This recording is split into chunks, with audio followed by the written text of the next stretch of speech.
Hello, everybody. This is Dan Bennett talking. He is the one Bennett that always tells the truth about his fishing trips. He doesn't lie. He's offered to teach his oldest brother for $10 an hour how to fish. His next brother, he could teach him a lot.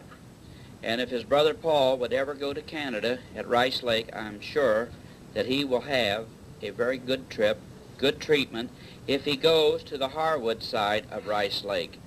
Then he would not have such a hard time of getting food, bait, and accommodations like my brother Neil would like to have on the other side.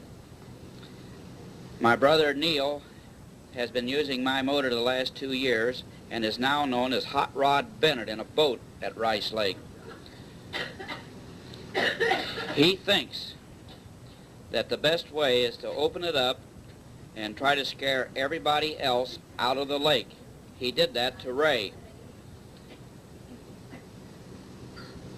Now, I probably will get a rebuttal on this from Brother Neil because he understands that I'm telling the truth, but he definitely will lie about it. So I will now turn this over to Neil. Here you are, Neil. Not at all. No, it's going. I had the first story. Go on, get talking. Well, as before, I said a baloney to what he said. He goes to the south side, I go to the north side. When you're on the south side, prevailing winds come out of the northwest. Result is, you stay over there. You don't get to the north side where the best fishing is. We can prove that by pictures taken in the last 20 years. 20 years ago in 1937, my boy, Dan, I, and the Indian guide went out the first time. Result was, the Indian guide, the boy, and I caught 18 walleyes. Dan got 1 bass. And as time went on, the same thing. Who caught the fish? Well, we still got pictures of them. Who got them? Just a time like Madden took Dan and I out in 1953. I believe it was a year. And we hadn't had no luck that year. The Foundry Madden took us down out from Sugar Island. Who caught the fish that trip? Well, it happened to be Madden and me. Dan, I don't know whether I think he caught 1 bass, but he accused the Indian of putting his minis on so they'd all fall off. So they'd hurry up and use the bait. On this last trip up there, we had good luck. We had good luck 2 years ago. But on the last trip, over where Dan goes, I admit he's got pretty nice accommodations, but he's got terrible ways of getting out back there. Of course, he's out on the point, but when you get around in on the Harwood side, you're in weeds. Of course, there's one thing over there. There's crawfish over there. They ain't on the north side. But there it was. I could take his motor and go over there in 8 minutes and get them.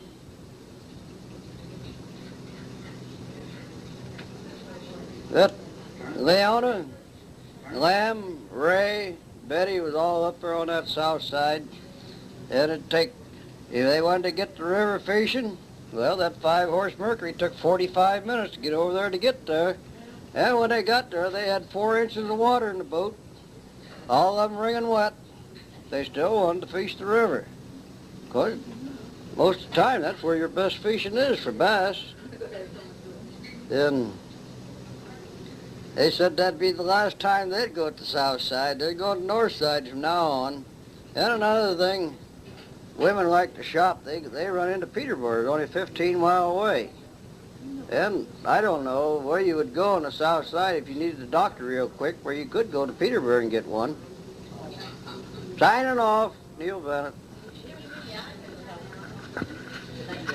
This is Dan Bennett again, coming back with a few rebuttals.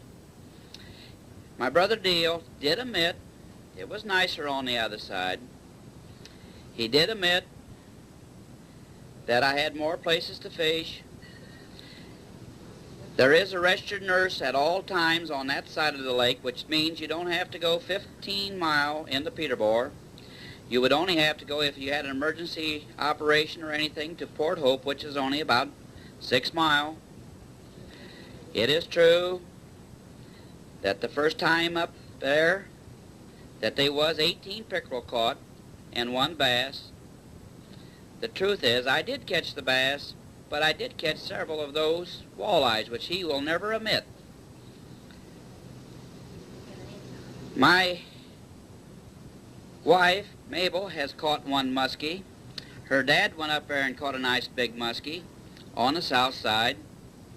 Also, I have pictures in slides, and if necessary, I could go home and get them and show them to my brother Paul, and my brother Neil was not along at that time, so therefore maybe Dan did catch a few fish down then. It is true that he has caught a lot of fish. It is true that he gets up at daylight every morning. I don't, because it is my vacation and I don't intend to work on it. He has lost an awful lot of big fish on the railroad because of his no knowledge of how to get them in. And that is the price that I've been asking him at $10 an hour to teach him how to catch fish. I will now turn this back to my brother Paul. Well, at this time, we'll turn this over to Mrs. Bennett, Mother Bennett, who would tell you how she likes to fish at Rice Lake. Well, I will admit that it is mighty darn good fishing on the north side, and I enjoyed every bit of it.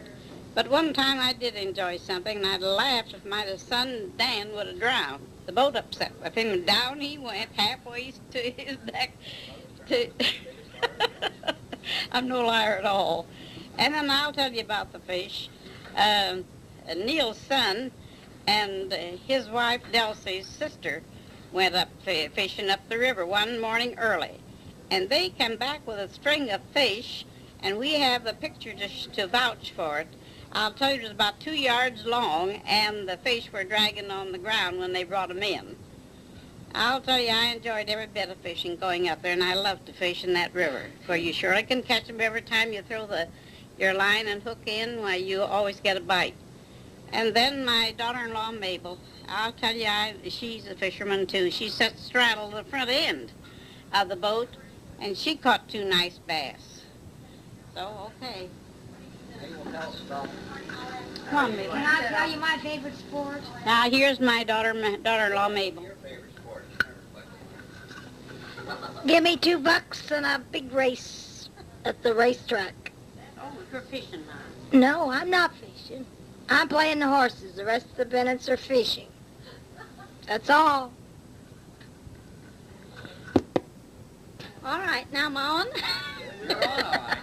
Well, I don't know. Boy, I sure got maids out in that kitchen. Anna and Irene's just a washing dishing. Oh, boy, are they ever washing dishes. You can deserve some help, huh? That face, she's sitting over there, and she just all pooped out. Oh, now, Stephanie, you wouldn't say that, would you? Huh? Mabel and Mom, they're just sitting here with their arms folded. They don't know what to do. They're just looking at each other. You can't do nothing but breathe, huh? Well, I don't know. Did you all have enough to eat? Well, I hope nobody goes home sick tonight. Refreshments before 7 o'clock in the morning when he's in bed. Well, Faye, I don't want you up here traveling around 5 o'clock looking for something to eat in the morning. I want to sleep a little bit. I'll make you a cup of coffee, Faye. It won't be food, it'll be air. Oh, well, after all, we've had a good time, all of us, haven't we? Honey, are you happy? Where you going, Dan? I'm going over and get those pictures. Oh, Dan, come on back. Okay. Come on back. You're Battery's going. gone. Are you I'll going be back. home? He's coming back. Oh. Take out the Stand up car. all night. Oh, now listen, Very good. Dan. Now, don't you go home and You're talk. not going all the way home, Hurry are up you? and come on. Just taking out the car, aren't you? Take it out to the car. Gee, Dan. Only 7 miles. Well, you won't be back for an hour. You better put your coat on. You catch cold. Yeah, you better put on your Drive coat, like your Dan. Brother Neil. You better get a coat Elsie. on, Dan. You're going to get sick. Elsie, you What? fill out your line. Tell about your Peter Wiggle. Oh, no, not that. Why? Cup. You don't want to embarrass me, do you, Dan? How could it? Well, you might, you I know. could, huh? Uh-huh. Tell him about that. Oh, no, Dan, I How couldn't. about your nice little saddle horse? Oh, yes, boy, am I all fixed up sitting here in my company? Just out there and back. Oh, am I? I didn't know it. I just bursted out. Oh, well, after all, Paul, here. Oh. Annie, Irene, you have those dishes done. It's about time to eat. Now, wait a minute, Stephanie, if you won't stand me on my head. You know, it's nice coming to Columbus. They stuff you like full of food, turn the heat on you, and then you can't breathe. Oh, dear. It's so nice because you get so full and then you laugh. You think we'd had something to drink, but I haven't, but we've eaten like hogs. All right, thanks. I don't think Stephanie or I are the ones to have a bowel movement since we've been here. So I hope Aunt Delsey's got it in me. It's backing up on Stephanie now. We'll both have to irrigate before we start home, believe me. The food's good, but oh, do they put it on in large portions. When Delsey comes through with that cake and ice cream. Oh, and then pumpkin pie with whipped cream. When I get back to Pontiac, they'll swear I've got chicken pox for sure. All I need now is a drink. You know my brand, coffee. Put on the coffee pot, Delsey. You know. Oh, no. Well, I hope I sleep tonight, but I don't know. They're accusing me of being up at 5 o'clock this morning, but I'm sure she's wrong. But we've had a good time. Just a real good time. It'll take me 2 weeks to get rested up. I don't think I want any more eat for 3 weeks. There you go. Okay, good. Come on, Sid. I refuse to talk. Well, I don't know about this Rice Lake business, but for me, I take Cedar Lake. Now there, you may not get any fish, but you can have a couple of weeks of enjoyment. You can go to it. There's a store down at the end of the road. They finally paved the road after 5 years. They've got a nice beach, a dock, and lots of big boats. And there may not be too many fish, but you can still have a lot of enjoyment. Now, as far as this Rice Lake business, the north or south business doesn't make any difference to me. But it may to them. Now, as far as these big fish, I'll take bluegills any day. I'm a light tackle man. I can't afford to buy any heavier line than 15 pounds. And I got that with Go Bell gift stamps. Now, I heard that you have to have a 20-pound pole to fish with and about a 20-pound test line. Now, where you get this and where you get the money to get it, I haven't got it. I know that much. And quit laughing at me. And we're here in Columbus. I've seen 9 out of the 50. Now, cousins. Well, and haven't seen anybody I knew yet. No, I don't know nobody. But if you go to Pontiac, I know a lot of people. Right down to all the little sardines. Now, I have a sardine that used to be in my room. And that was really a sardine. Now, she came packed in the can. Not frozen, but it was in the can. So, they kicked her out. She ate too much. And they've really been feeding us. We're going to have an explosion. Bad one.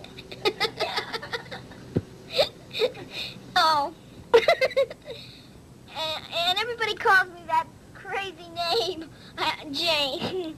Everybody I see, they call me that name. I just assume be called back alley kid better than Jane. Your grandma don't. I just heard what Stephanie said about her bluegills up in Michigan.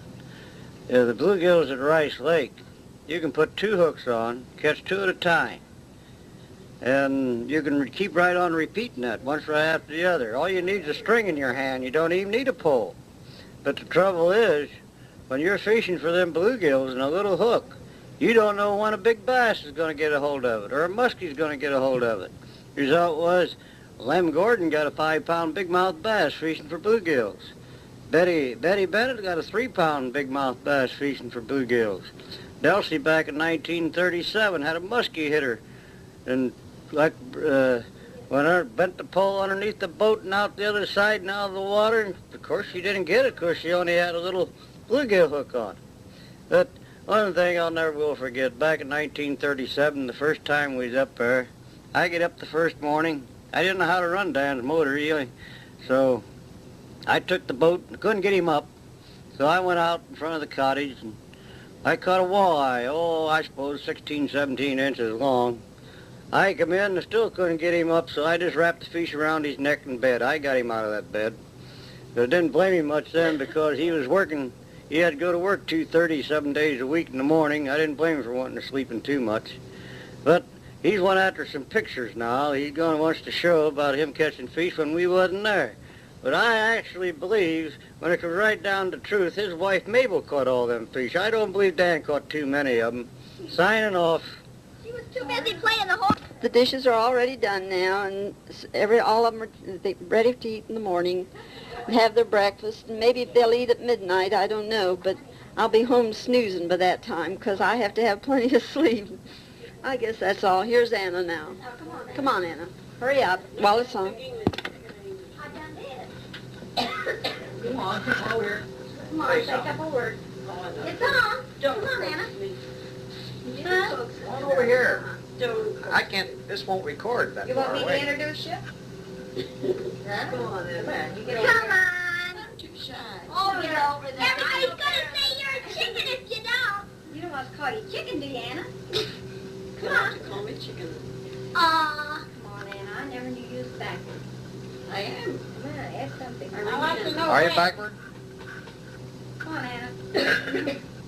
Come on, tell them how sorry you were you had to get you all Don't wash your mouth again. I'm sweating that way. You get the sweat from me sweating. I'll open the door. Can you say anything good about the Bennetts? Can you think of anything? Yeah. Everything good. Well, go on and say so. Come on. They won't read that far. Come on, Anna. No. Well, that Anna, you are certainly surprising me. Come on, add something. You're wasting skirt. I didn't hear. I am. Look at all that tape. Look at all that tape he's wasting, and you won't say a word. It's gonna cost you money. Don't you like to come to my house? Very much. Well, then come on, let's hear you say something. But don't lose your voice. I can't right hear you. But what is your last, Well, what's your full anyway. name? What's your last name? Smith.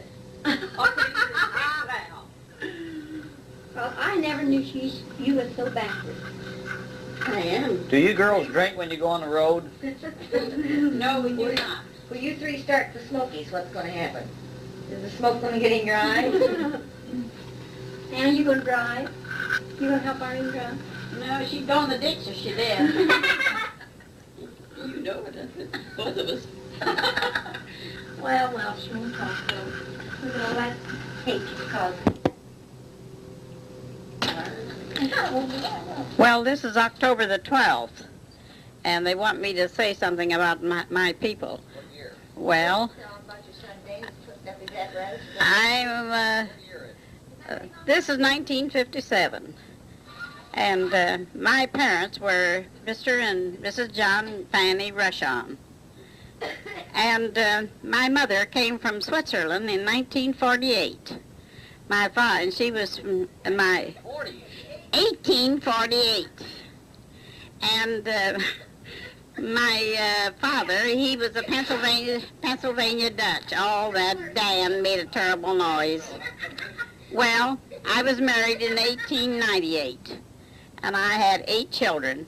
One died infancy. 5 boys and 3 girls. Well, now I'll just tell you how many children I got. I got 7 children living, and I've got let's see, I've had 12 grandchildren.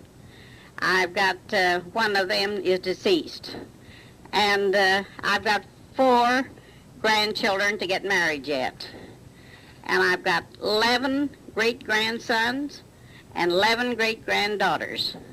Now, if you want to know my age, I'm 78 years old and feel, I'm not either 80, and I feel pretty good.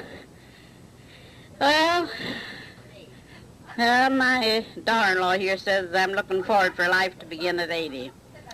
And, I don't know. I guess that's all I want to say. Oh, yes, I want to tell you my grandchildren's name. My granddaughter, the oldest one is Betty Lou, and then there was Frances that died. And then was Peggy, Mary Margaret, and then was Martha, Joanne, and then was Patty, and then Bucky, Raymond. Well, I said Mary Margaret. And then Nancy Jane's the youngest. She's 19 years old. They're all married, but David, Dan's boy, and let's see. Well, I said he's a grandson. Well, I got to. Well, now let me see. I haven't got them all yet. They're telling me I didn't name them all. Well, I haven't got them all yet. There was Betty Lou, and there was Frances that died, and there's, well, I'm going to tell it again. You said I didn't name them all. And then there was Mary Margaret, and they call her Peggy, and there was Patty, and there was Bucky, and Nancy Jane. Then Neil, they only had one son, and his name was Eugene. He's married and lives in Arizona, and he has 2 children, a girl and a boy, Ricky and Patricia. Well, then Leona, another daughter, she has one daughter, she has 2 children. The oldest daughter is married and has 3 lovely children, a girl and 2 boys. And let's see, got another girl. She is graduated from Grant Hospital. She's a nurse. And I suppose before another year she'll be a married girl. Well, I guess I've told them all. I don't think I missed anybody. Oh, yes, Stephanie Jane is one of them, too, for that's... Oh, there's Stephanie. I don't want to put her... I never do say Stephanie Jane. I'm just going to say Stephanie. And that's Paul's girl from Pontiac, which are visiting here, and we're just having a lovely time, and I'm enjoying every bit of it. Well, we're going to sign off now, and Dan's getting ready to show us a movie on some pictures I believe will be fishy. This is all for now. Signing back on again, a few things we forgot. And they wanted us to put it on there, so here it goes. I want to tell about Dulcie catching her first big fish after 19 years ago in the Rice Lake. We went down the river and put a soft craw on, handed her the post. I dropped it down first, then handed her the pole and reached for mine. Before I got a hold of it, she was tied into better than a 3-pound smallmouth bass. I get it in the boat. I thought she was going to have a heart attack. She didn't. And I get another craw on, put it on the pole, dropped it down, one hit it, so I reeled it on up. I get the third craw on, dropped it down, handed her the pole, and before I could even start fishing, she had the third bass. The little boy, Stella's boy, had 2 and Stella had 1. That was 6 bass we had there in about 15 minutes fishing. But the funniest thing I want to talk about is Lem Gordon. That's your brother-in-law. He was, as Leona's husband, they was up the river, Ray and Betty and Lem and Leona, and after setting the boat 3 or 4 hours, why, being on the south side, when they come to the north side, they had to stay. They couldn't go back in after a couple of hours. They just had to stay out there 5, 6 hours and then go back to the south side. So Betty, she says, I'm going to stand up and rest my legs. And she stood up in the boat, and Lem says, I expect that feels pretty good, don't it? Betty says, yes. Well, he says, bet it feels kind of good on your butt, don't it? And Betty said, yes. Lem says, I believe I'll try that. So he stood up in the boat, and of course your boat has slats on both sides. Lem stood up on one side, and when he did, why the slats slid down, Lem went in the river.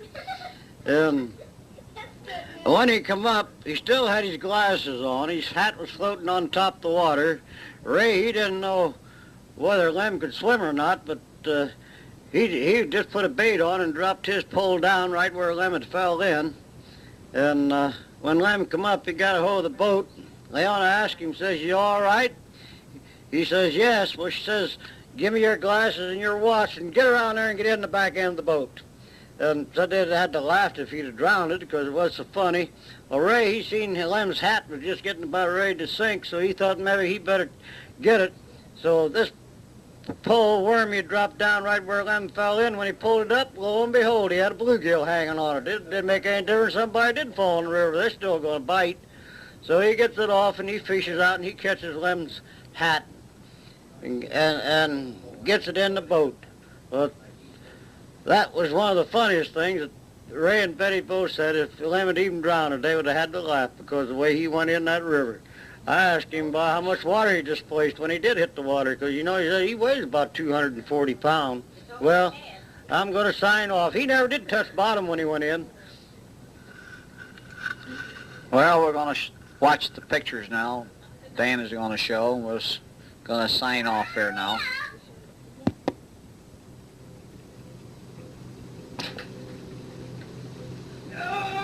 All I can say is I'd like to have one like this. I think I'm going to tell Pete I want one for my birthday.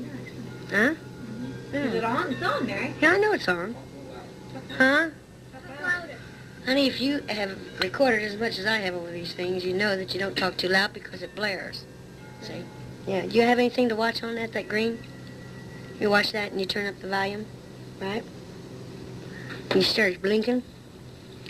If you want me to play the accordion, you better go out in the car and get it. I'll play you a short one. Of course, I had one of the boys put it in the car. And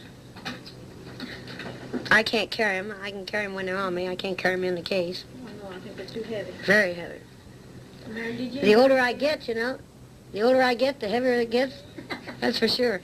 To enjoy my dinner, 5 pounds. Oh, no. It takes me 34 months to lose 34 weeks to lose 32 pounds, and Delsey puts 5 back on me in 15 minutes. Oh, you'll take that off. I'll take that off on the trailer. All that bending and stooping you do. Oh, boy, I'll tell you that's something. Well, tell them you're going to leave on your birthday. Well, I'm going to leave on a vacation. I'm going to California, Mexico, back around to Florida. Arizona. I'm not going to go see anybody I know. You're not? I don't want to see nobody. You just tired looking at everybody. Yeah. Well, yep, I'm going to chase Pete all around that trailer. You can only run 15 feet either way. 7 feet, yeah. Yep, I'll say bye-bye. I'll play something for you.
Thank you.